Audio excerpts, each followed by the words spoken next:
সুপ্রিয় দর্শক, আজকে হলো লাইলাতুন নিসফে মিন শাবান। এই লাইলাতুন নিসফে মিন শাবানের ব্যাপারে রাসূলুল্লাহ সাল্লাল্লাহু আলাইহি সাল্লামের অসংখ্য হাদিসের ভিতরে কিছু সংখ্যক হাদিস আপনাদের সামনে উপস্থাপনা করব, যেই হাদিসগুলো দ্বারা আমরা জানতে পারব শবে বরাতের আমল সম্পর্কে।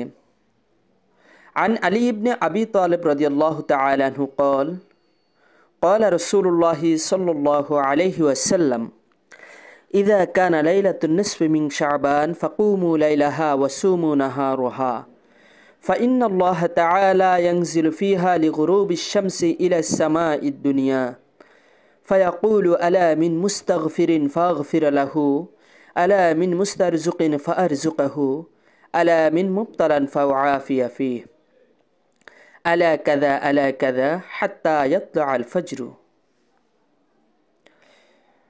হযরত আলী ইবনে আবি তালিব রাদিয়াল্লাহু তাআলা আনহু থেকে বর্ণিত, রাসূলুল্লাহ সাল্লাল্লাহু আলাইহি সাল্লাম ইরশাদ করেছেন, যখন শাবান মাসের অর্ধেকের রজনী আসে অর্থাৎ শবে বরাত আসে, তখন তোমরা রাতে নামাজ পড়ো আর দিনের বেলা রোজা রাখো। নিশ্চয় মহান আল্লাহ এই রাতে সূর্য ডুবার সাথে সাথে পৃথিবীর আকাশে অর্থাৎ প্রথম আসমানে নেমে আসেন। এরপরে মহান রব্বুল আলামিন বলতে থাকেন, কোনো গুনাহগার আছো কি গুনাহ ক্ষমা করার জন্যে? আমি তার গুনাহ ক্ষমা করে দিব, আমি তাকে মাফ করে দিব। কোনো রিজিক প্রার্থী আছো কি? আমি তাকে রিজিক দিব। কোনো বিপদগ্রস্ত মুক্তি পেতে চাও? আমি তাকে বিপদ থেকে মুক্তি দিয়ে দিব। এভাবে আল্লাহ তাআলা সুবহে সাদেক অর্থাৎ ফজর নামাজ পর্যন্ত বান্দাদেরকে ডাকতে থাকে। সুপ্রিয় দর্শক, এই হাদিস দ্বারা আমরা একটা জিনিস বুঝতে পেরেছি, তা হলো শবে বরাত রাতে আমাদের কি আমল করতে হবে। শবে বরাত রাতে আমাদের নফল নামাজ পড়তে হবে।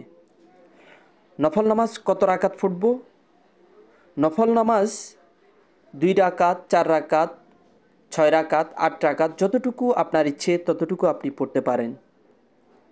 শবে বরাতের নামাজের কোনো সংখ্যা নেই।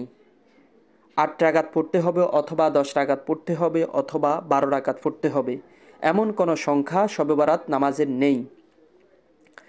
দ্বিতীয় বিষয়, অনেকেই আমরা দ্বিধাদ্বন্দ্বের ভিতরে পড়ে যায় যে শবে বরাত নামাজটা কিভাবে পড়ব। আপনি শবে বরাত যে নামাজগুলো পড়বেন এটি হলো মূলত নফল নামাজ। এই নফল নামাজ আপনি যে কোনো সূরা দিয়ে পড়তে পারেন, তাতে কোনো সমস্যা নেই। আরেকটা আমল এই হাদিস দ্বারা আমরা পেলাম, তা হলো দিনে রোজা রাখা। দিনের বেলা আমরা রোজা রাখবো আর রাতে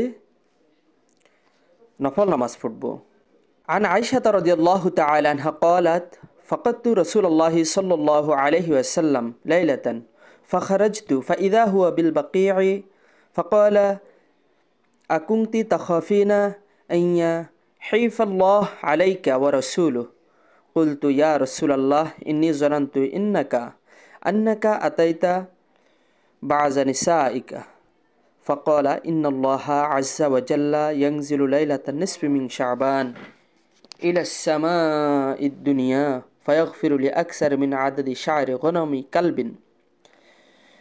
হযরত আয়েশা রাদিয়াল্লাহু তাআলা আনহা ইরশাদ করেন, এক রাতে রাসূল সাল্লাল্লাহু আলাইহি সাল্লামকে না পেয়ে খুঁজতে বের হলাম। খুঁজতে খুঁজতে জান্নাতুল বাকিতে অর্থাৎ মদিনার কবরস্থানে গিয়ে আমি রাসূলকে দেখতে পেলাম। তিনি বললেন, অর্থাৎ রাসূল আমাকে দেখার পরে বললেন, কি ব্যাপার আয়েশা, তুমি যে তালাশে বের হলে? তোমার কি মনে হয় আল্লাহ এবং তার রাসূল তোমার উপর কোনো অবিচার করবেন? তোমার পাওনা রাতে অন্য কোনো বিবির ঘরে গিয়ে রাত্রি যাপন করবেন? আয়েশা রাদিয়াল্লাহু তাআলা আনহা বলেন, আমার ধারণা হয়েছিল আপনি অন্য কোনো বিবির ঘরে গিয়েছেন। রাসূলুল্লাহ সাল্লাল্লাহু আলাইহি সাল্লাম তখন হযরত আম্মাজান আয়েশা রাদিয়াল্লাহু তাআলা আনহাকে লক্ষ্য করে বললেন, হে আয়েশা, যখন শাবান মাসের 15 রাত আসে অর্থাৎ শবে বরাত হয়, তখন আল্লাহ তাআলা এই রাতে প্রথম আসমানে নেমে আসেন।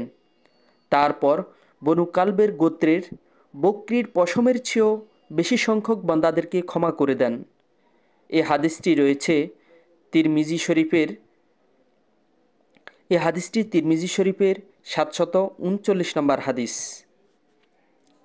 সুপ্রিয় দর্শক, এই হাদিস দ্বারা আম্মাজান আয়েশা রাদিয়াল্লাহু তাআলা আনহা থেকে বর্ণিত এই হাদিস দ্বারা আমরা আরেকটা আমল পেলাম। সেই আমলটি হলো কবরস্থানে গিয়ে কবর জিয়ারত করা।